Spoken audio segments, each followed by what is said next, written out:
Oke. Assalamualaikum warahmatullahi wabarakatuh. Perkenalkan, kami dari kelompok 2 atau Capstone 2 akan mempresentasikan tentang website kami yaitu K3 Keselamatan Kerja. Saya sebagai Rivaldi Cestawan sebagai project manager, kemudian ada Tiara, Sylvia, dan Zatulaili sebagai desainer, kemudian ada Peter Yoga, Nidia, dan Vian Putra sebagai programmer akan mempresentasikan website kita yang berupa K3 Team dan Productivity yang terkhusus untuk perusahaan kelapa sawit. Oke, di sini saya akan menjelaskan terkait research organizer mini project kami. Di sini kami mengambil big idea productivity dengan research objektif mengetahui bagaimana keterbatasan dalam sistem pelaporan dan diseminasi informasi K3 berkontribusi terhadap tingginya angka kecelakaan kerja dan penurunan produktivitas di perusahaan industri perkebunan kelapa sawit. Nah, di sini kami menemukan 3 research question. Yang pertama, keselamatan kerja dan budaya pelaporan K3 di perkebunan sawit. Itu yang pertama, kami melakukan riset terkait mengapa tingkat insiden keselamatan dan kesehatan kerja atau K3 di industri perkebunan kelapa sawit tinggi. Kemudian, apa risiko jika insiden kerja tidak dilaporkan secara sistematis di perkebunan sawit?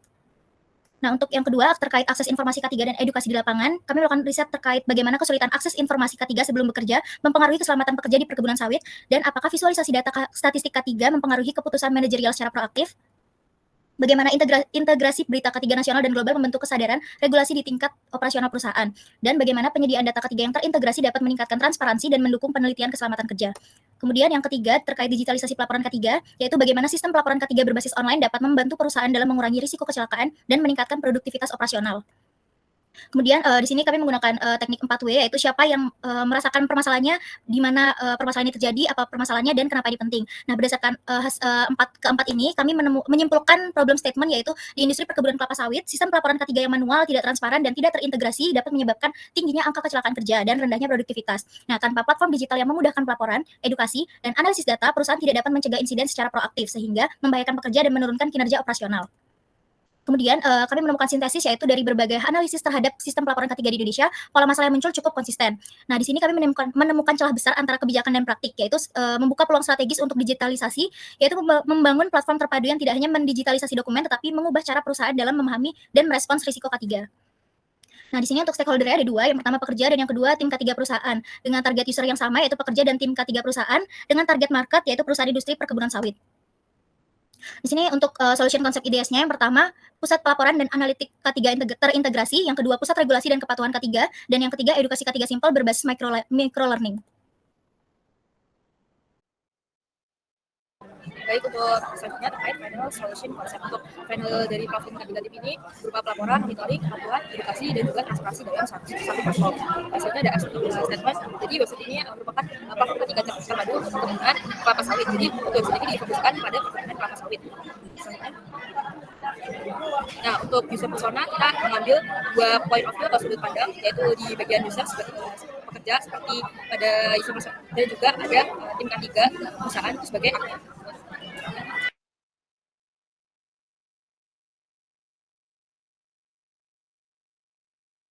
Oke, sekarang masuk ke penjelasan tentang backend-nya. Next. Jadi di sini yang pertama ada overview backend project. Yang pertama, tujuan backend itu sendiri untuk menyediakan REST API untuk website K3 yang dibuat. Lalu yang kedua ada teknologi stack backend. Yang pertama ada Node.js. Di sini digunakan untuk runtime, JS untuk servernya. Lalu ada Express.js ini untuk frameworknya. Lalu PostgreSQL ini untuk database, untuk menyimpan user, laporan, notifikasi, dan juga berita. Lalu ada Postgres, yaitu driver untuk koneksi ke PostgreSQL itu sendiri. Lalu ada .env untuk environment variable. Lalu ada bytecrypt.js, yaitu untuk hash passwordnya. Lalu ada JWT untuk autentikasi berbasis token. Next. Lalu di sini ada alur singkat dari backend itu sendiri. Yang pertama itu user akan mendaftar dan data dari user itu akan tersimpan di dalam PostgreSQL. Lalu dari passwordnya itu akan di-hash sebelum masuk ke database.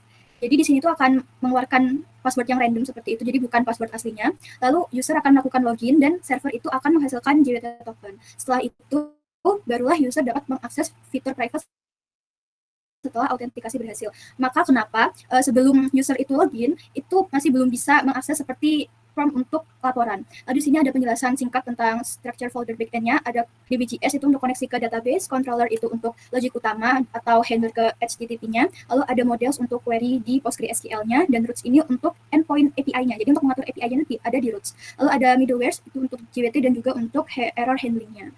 Lalu dalam website ini kita ada database juga. Nama database-nya yaitu K3 DB. Ada 4 tabel, yaitu tabel user, tabel laporan, tabel notifikasi, dan juga tabel berita. Next.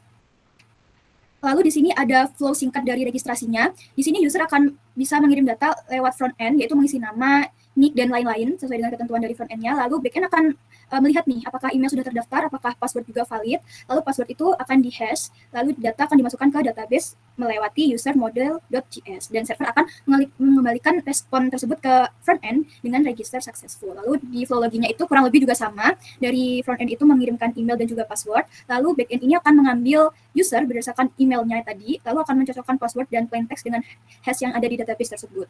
Dan apabila sudah cocok nih, akan diteruskan ke server dan di-generate JWT token. Next. Lalu di sini keamanan yang digunakan itu ada password hashing, yaitu JWT.env, dan semua kredensial itu tidak disimpan di kode seperti JWT secret. Lalu ada SQL injection protection, yang di sini tuh query-nya akan selalu memakai parameterized query. Dan di sini untuk integrasinya, di sini penjelasan singkatnya saja. Ada yang pertama arsitektur aplikasinya. Jadi di sini itu menggunakan React Fit dan juga Node.js dan Express.js. Dan di sini untuk domainnya berjalan di domain yang berbeda. Untuk front end-nya berjalan di localhost 5173 dan untuk back end-nya ini berjalan di localhost 5000. Dan di sini untuk menyambungkan keduanya itu atau komunikasinya itu menggunakan REST API. Dan seperti yang dijelaskan tadi, FE dan BE-nya ini berjalan di domain yang berbeda. Lalu untuk alur integrasi singkatnya, di sini user akan mengirim from di React atau Fit itu. React lalu mengirimkan request ke backend memakai fetch. Dan di sini backend akan menerima dan memproses request-nya. Setelah itu backend akan dapat mengakses database. Lalu dari backend tersebut akan mengirimkan respon ke JSON. Dan dari React akan menampilkan hasil ke user apabila sudah berhasil. Next. Dan di sini ada mekanisme backend express-nya.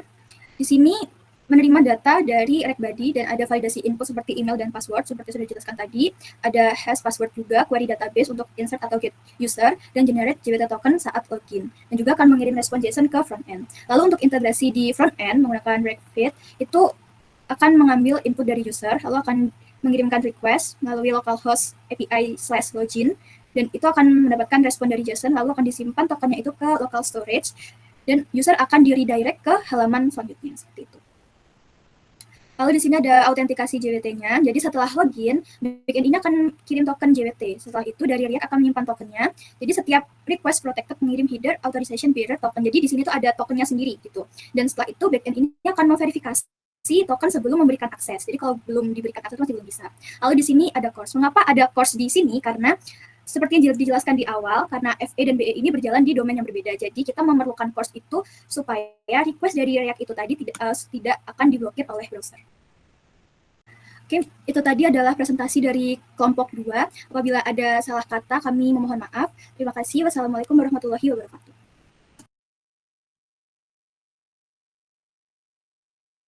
Saya Tiara Prabdasari di sini sebagai tim UI UX designer. Di sini saya akan memaparkan terkait prototipe dari website K3 Tim ini. Nah, pada halaman awal akan ada beranda pada website K3 Tim, tetapi di sini user tidak dapat mengakses K3 Tim ini karena perlu diketahui bahwa user perlu masuk dan juga daftar untuk mengakses layanan yang ada pada website K3 Tim ini. Nah, kita akan coba lakukan daftar. Nah, untuk di halaman daftar ini, user perlu menginputkan terkait NIK, nama lengkap, perusahaan, dan lain-lain. Nah, ini digunakan untuk memastikan bahwasanya user ini menginputkan data yang sesuai. Nah, kita akan coba daftar. Nah, akan ada notifikasi terkait pendaftaran yang telah berhasil. Nah, di sini pihak admin perlu melakukan verifikasi terkait akun untuk memastikan bahwa data ini sesuai, apakah sudah sesuai dengan yang ada pada data perusahaan. Kita lanjut oke. Nah, sebelum masuk ke beranda utama akan ada splash screen dari website ini. Nah, ini merupakan halaman beranda atau halaman utama dari website K3 Tim ini. Nah, di sini ada beberapa section di halaman ini terkait layanan, ada poster, campaign yang berupa poster. Nah, ini digunakan untuk edukasi, untuk agar pegawai itu lebih aware. Dan kenapa dikemas menggunakan poster? Karena akan lebih mudah untuk diingat. Lalu akan ada section data statistik. Nah, ini untuk transparansi data, akan ada laporan pengaduan dan juga berita. Nah, kita akan langsung masuk saja ke fitur dari K3 Tim. Oh ya, sebelumnya di K3 Tim ini ada beberapa fitur, yaitu terkait pengaduan, informasi, data statistik, dan juga berita. Oke, selanjutnya kita akan masuk pada fitur pengaduan. Nah, di halaman pengaduan ini disediakan saluran resmi untuk melakukan pengaduan terkait kecelakaan ataupun pelanggaran K3. Nah, hal ini digunakan sekaligus untuk meningkatkan transparansi penanganan. Nah, karena setelah laporan ini bisa dikirim, akan ada user bisa melakukan cek terkait pembaruan status yang nantinya bisa dicek di bagian notifikasi ataupun profile. Nah, di sini user perlu melakukan input terkait nama, jenis laporan, dan lain-lain. Selanjutnya ada email dan juga nomor telepon yang digunakan untuk pembaruan terkait status. Jadi tidak hanya ada di notifikasi, kayak kita akan lanjutkan kirim laporan. Di sini akan ada notifikasi bahwa laporan telah berhasil dikirim. Nah, nanti kita masuk ke bagian fitur informasi. Nah, untuk di bagian informasi ini akan disediakan informasi terkait prosedur, alur pelaporan, regulasi, dan lain-lain. Nah, ini akan ada notifikasi apabila ada update terkait perubahan regulasi, seperti itu. Selanjutnya kita akan masuk ke bagian fitur data statistik. Nah, untuk di data statistik ini akan ada rangkuman terkait insiden K3. Jadi hal ini digunakan untuk transparansi data laporan K3 pada perusahaan. Nah, ini juga bisa digunakan untuk alat analisis sebagai pengambilan keputusan. Di sini ada total insiden, hari tanpa insiden. Nah, selanjutnya kita masuk di bagian halaman berita. Nah, untuk di halaman berita ini digunakan apa ya? Untuk menjaga pengguna agar terinformasi soal perkembangan, studi kasus, dan praktik yang relevan.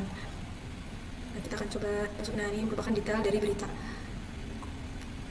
User juga dapat menginputkan terkait komentar apabila ada berita yang kurang berkenan atau yang tidak sesuai. Nah, bisa lakukan komentar, maka pihak yang bersangkutan bisa akan melakukan cross check ulang seperti itu.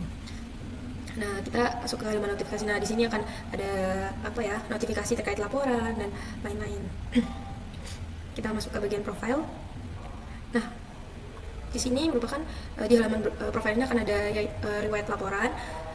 Nah, ini laporan-laporan yang sudah diinputkan itu akan masuk ke bagian profile. Nah, user juga dapat melakukan edit profile. Nah, selanjutnya masuk ke bagian halaman admin. Nah, untuk halaman admin ini user tidak perlu melakukan pendaftaran karena akan dilakukan di database. Nah, di sini user hanya perlu melakukan mengirimkan email dan juga kata sandi. Kita akan langsung masuk. Nah, di sini akan ada dashboard yang nantinya akan diakses oleh pihak admin untuk melakukan. Ini merupakan di dashboardnya akan ada kesimpulan terkait data-data apa saja yang sudah berhasil diterima dan juga dibuat. Kita akan masuk saja ke bagian verifikasi. Nah, ini user yang telah melakukan daftar. Nah, itu kan ada proses verifikasi. Nah, di sini bagian admin perlu melakukan verifikasi untuk mengecek terkait data ini, dan apabila tidak sesuai akan dilakukan pengiriman catatan yang nanti akan di-share di bagian website ataupun via email. Nah, ini user bisa lakukan terima ataupun tolak. Kita lakukan terima. Nah, di sini juga ada misalkan di bagian di sini ada beberapa filter terkait pending, verifikasi, dan juga tidak valid. Nah, di bagian aduan ini jadi user yang telah melakukan laporan pengaduan akan masuk di bagian admin. Nah, di sini admin akan mengecek terkait informasi itu apakah sudah sesuai atau belum. Di sini bisa melakukan edit apabila sudah selesai, kita lakukan selesai, dan ada tanggapan dan lain-lain gitu. Kita akan simpan gitu terus. Selanjutnya kita di bagian informasi. Di sini informasi yang ada pada bagian user itu kita inputkan melalui websitenya admin.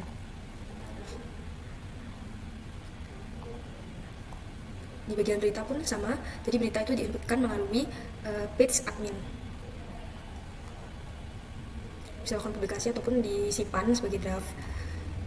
Di bagian pengguna, di bagian admin kita bisa menghapus pengguna yang tidak aktif ataupun bisa mengedit apabila ada tidak kesesuaian data seperti itu.